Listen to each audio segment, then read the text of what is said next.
mga palangga, welcome back sa aking channel. So for today's video, ito yung mga ginagawa namin last weekend. And ayan guys, si Madam Aring ay busy sa paglilinis sa gagawin naming cover sa aming window. And this is recycled material mga palangga, galing sa amo ng aking partner.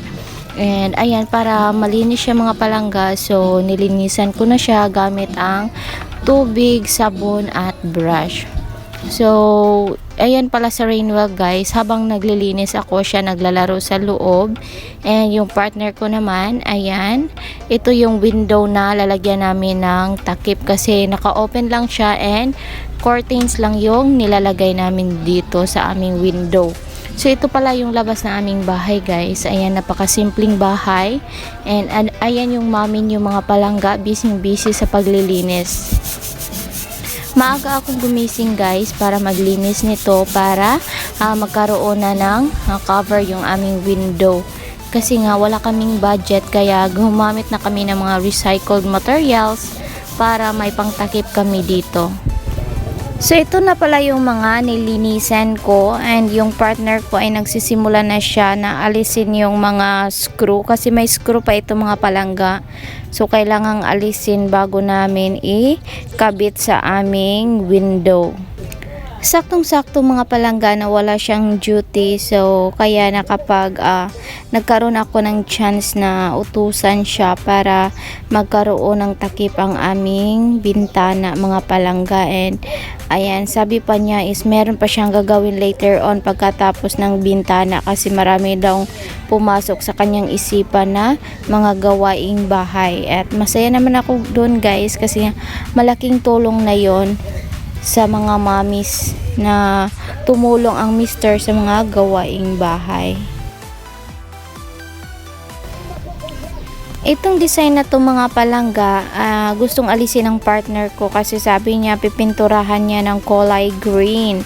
Kasi yung brown at saka black na tela ay napakadilim tingnan. So gusto niyang lagyan ng green para maaliwala sa paningin and para naman comfortably kapag nakatingin sa dingding kahit gabi na. Kasi guys, maraming lamok na dumadapo dito kasi it's black yung color na nilagay ko.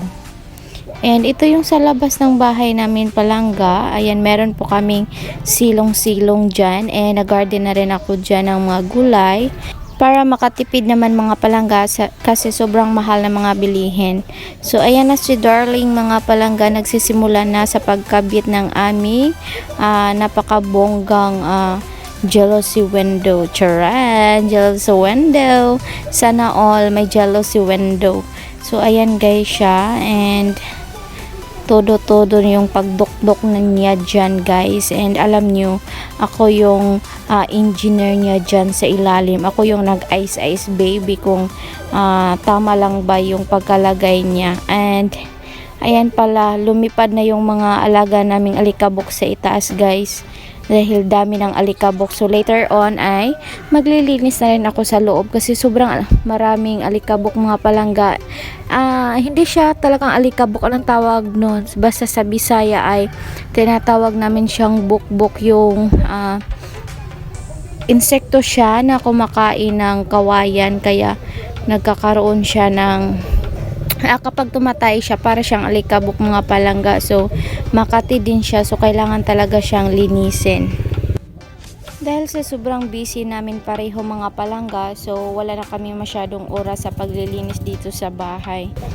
At habang kami ay nagtatrabaho sa labas guys, si Rainwell pala ay naghuhugas na ng pinggan sa loob. So ito yung dinatnan ko sa loob guys, kaya binidyuhan ko na siya. Sobrang saya ko nung nakita ko si Rainwell na naghuhugas ng aming pinagkainan. Wow na wow ako sa kanya guys, kasi nga it's a very good start for him na tumulong sa mga gawaing bahay. Kahit simpleng gawain lang, masayang-masaya na kami. Kahit hindi masyadong nalinis niya yung mga plato, hindi niya nabanlawan ng maayos, pero masayang-masaya kami ng papa niya kasi nga nagsimula na siyang matuto sa mga gawaing bahay kahit sa simpleng paraan lang.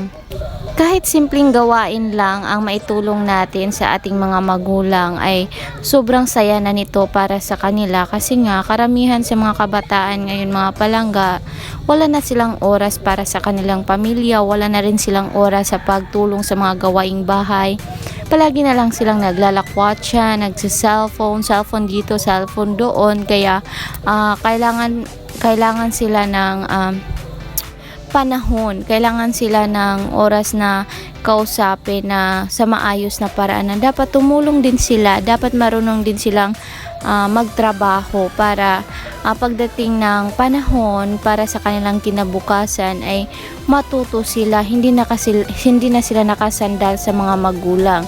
So ito na pala yung darling ko mga palangga. Ayan, nagsisimula na siya sa paggawa ng sabi niya gagawa siya ng simple divider dito, para siyang divider guys.